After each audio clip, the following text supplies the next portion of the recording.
What's going on, everybody? Welcome back to another video. And today, well, today's a little different. Today we're going casual.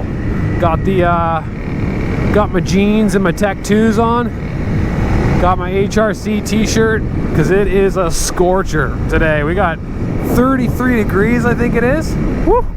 She's warm, and that doesn't include, that's not even with humidity. I don't know what it is with humidity, but proper temperature today is like 33 degrees. I'll throw up the Fahrenheit up on the screen for my American viewers, but man, she's a toasty one today. Really, I'm just going for a cruise today. I just picked out a nice big loop. It's a nice warm evening, like I said, so I picked out a nice big long loop to go on. It's about, I think Google Maps said it's about an hour and a half to do it, but got this nice windy country road, and then this eventually transitions into gravel, and then we're going to hop onto Old Wagon Road, and that's going to bring us up past a couple little ponds, through a little provincial park, and then we're going to pop out Lake of Bays and then swing back around. Ew. That transition from the pavement to the dirt on these stock 300 tires, a little slidey on the gravel. But that brings up a good topic. What am I doing on the 300? I said I wasn't gonna be riding this. Well, so after my last video where I was riding Ass Kicker Relentless, and by the way, if you guys hadn't had a chance to watch that video, I'll put a link down in the description. That was really fun making that. A couple pretty gnarly trails, kind of becoming known as Simcoe County's toughest trails there, Ass Kicker and Relentless. So if you guys are looking for some gnarly stuff to ride, yeah, click down that video and check it out. Be down in the description. But anyways, after I made that video, I already actually had the 250L up on Facebook Marketplace, and I threw it up on a Kijiji shortly after I picked up the 300. Just to put it out there. You know how it goes. You put it up and you get about 1,500 people asking you, is it still available? And then crickets after that. So I really, had suspected it was going to be a lot of that going on. But after I posted it, really, and I wasn't going too aggressive. I know a lot of people have been asking more than what stuff's worth these days on,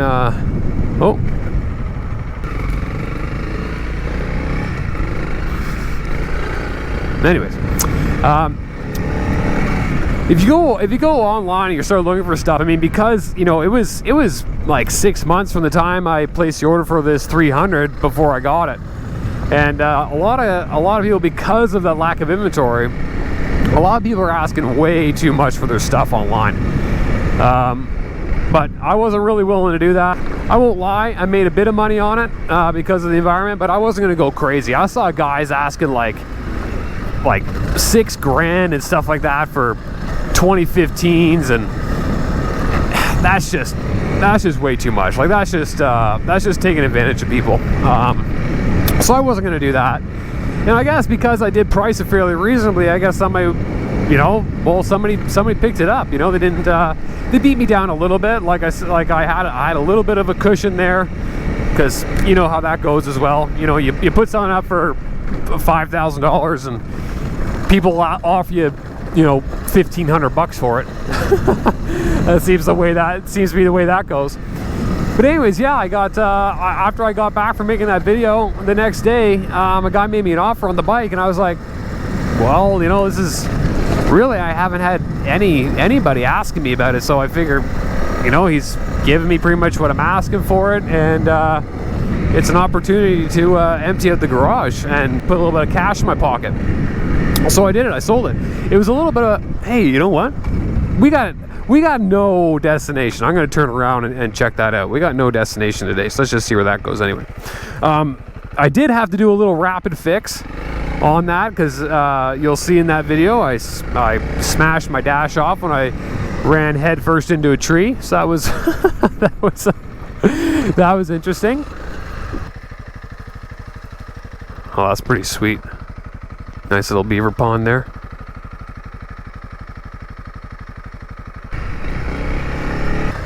But anyway, so yeah, I had to quickly get that all repaired.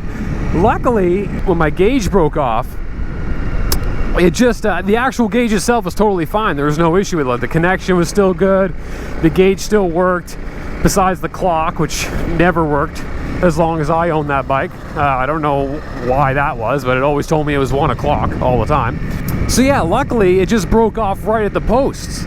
So all I really had to do was get the same width or diameter, I should say, screws, and with a similar thread pitch, and just thread them in right through the rubber mounting right into it. So I was actually able to fix it without having to buy anything besides 2 25-cent screws, which was awesome. So I got that fixed up you know, the following night, and went and met the guy at the local Tim Hortons. It's our Dunkin', right? Canada runs on Tim's.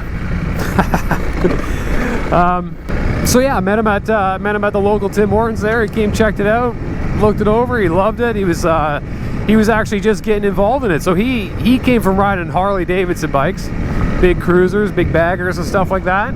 And he bought himself a KLR 650. He really liked it, but he wanted to get more into riding off-road, but he still wanted to have the you know, the luxury of a dual sport, being able to ride on the road and ride to the trail and, you know, explore stuff. He's thinking about getting a cottage a couple of years, so he figured, you know, having a nice little dual sport bike would be perfect. So man, I think it went to a really good home. It was a good opportunity to, you know, like I said, everybody won. I got what I wanted for it.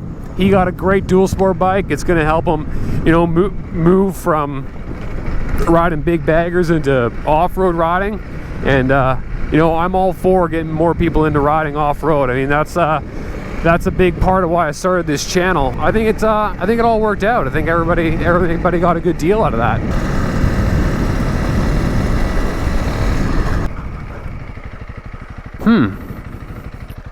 Little split here. I'm interested. I do want to kind of check out up there.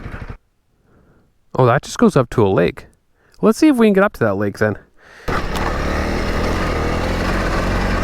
Look at this. This is like an old foundation for an old home. It's kind of like little steps there that go through those two. Entranceway. Huh. That's pretty cool. Let's sneak down in here. Man, it's a beautiful Saturday. I can't even believe nobody is down here camping. Dude, look at that.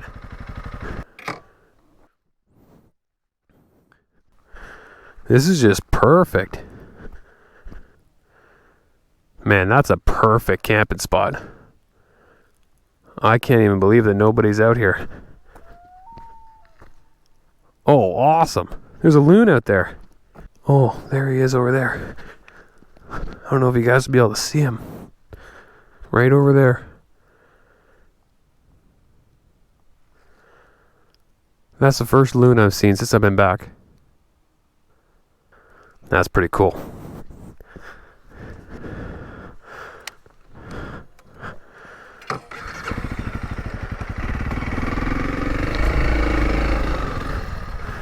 All right, it's back on the road.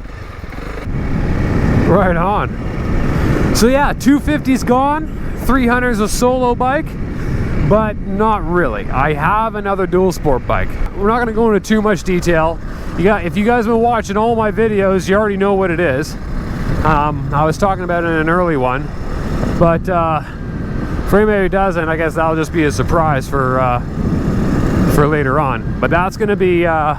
I'm going to start working on that this coming week, getting that bike in the garage, because I wasn't going to have the room for 3 bikes. So it kind of semi worked out, that whole thing. Yeah, lots coming down the line. We're going to be doing lots of stuff with this 300 pretty soon. I got a bunch of orders and I'm just waiting for them. I guess this is another way into that. This actually might be... Oh, looks like this is somebody's spot here.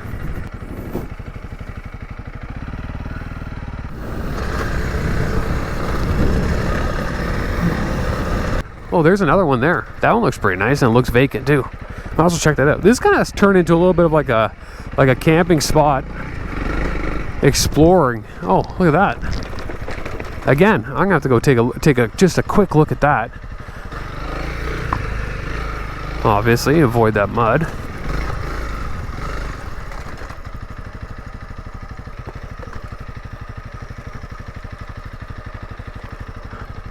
Oh, this is pretty cool.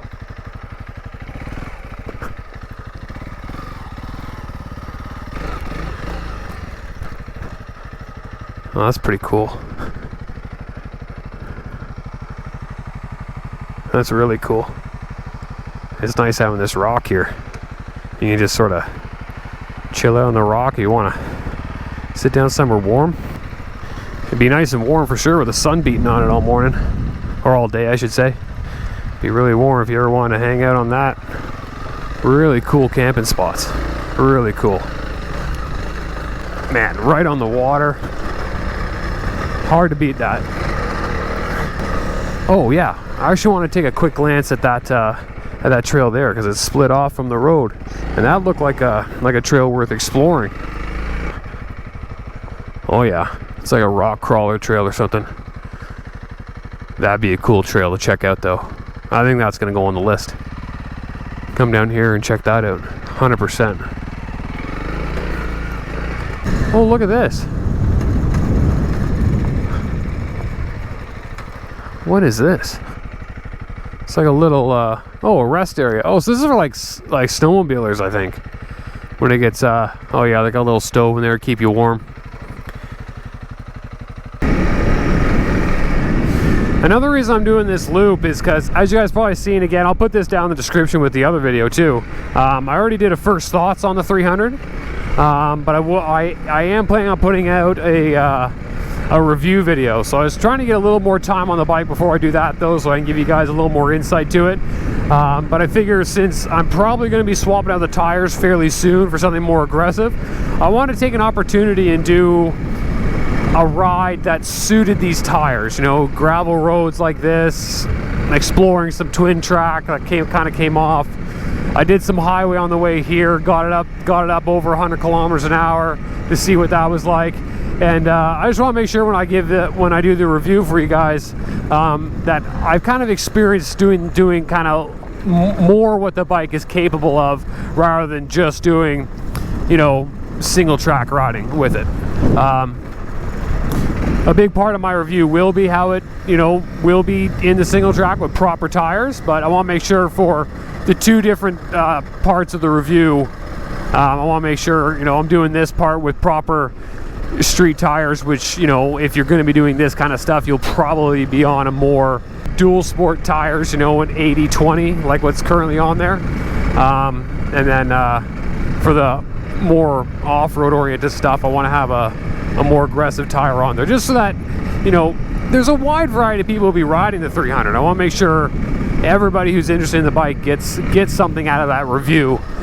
So the people who are looking to do more off-road with it, they'll get something. The people who are looking to do more of this kind of thing, just want to do some exploring around their cottage area or ride to work and back and stuff like that. Everybody kind of gets to learn something and find out if it's the right bike for them. Because doing this route on, well, especially the road sections on knobby tires, it wouldn't be very nice. This is a pretty good little loop. I mean, if you're just looking to do a little dual sport cruise, this is a great loop. So this is just, if you're familiar with the area, if not, you can always just Google map it. Basically what I'm doing here today, oh, look at this pond here. Nice. Oh, there's a little fish in it, swimming up, catching some bugs.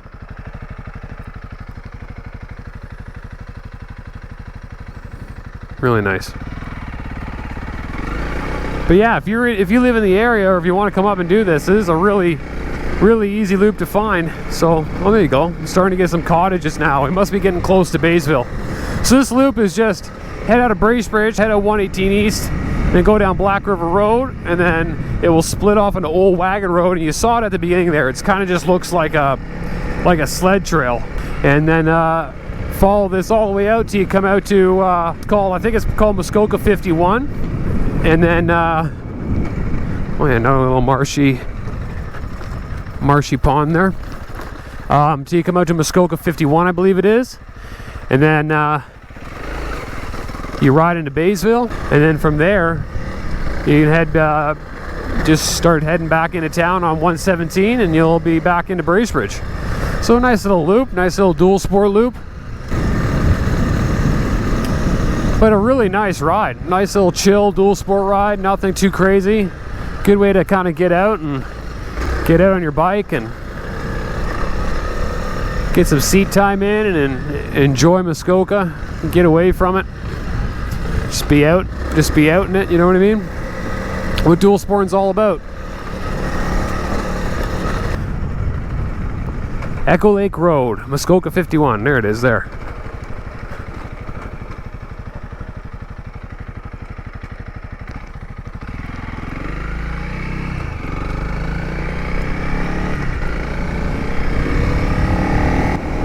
So yeah, there's a nice little dual sport route. Man, the sun is right in my eyes.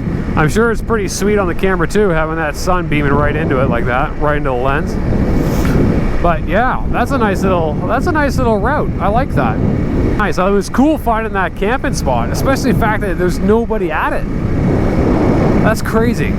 I think because it's maybe more like an ATV trail that went out to it. Nobody kind of went there, but I think I might go there.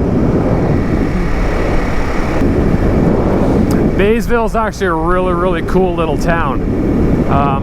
I feel like a lot of people don't go to Baysville.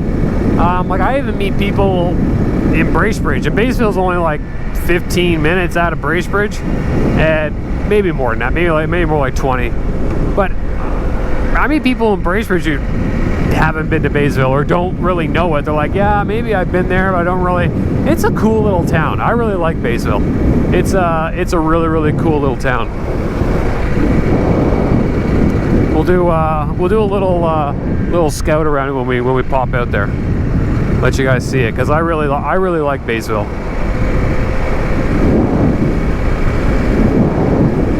This is Baysville here. So I'm actually just gonna sneak down into here just before we cross over the river. When I was a kid, just over there, caught like my only fish ever. I shouldn't say that, but it was like my first fish. But this is a cool little like public dock here, a little diving area off it. So cool little spot here. So this is a cool little spot where the river kind of breaks through and goes into the lake. Park your boat over there. It's got a spot where you can come in from the lake and park your boat, and then you can go into town.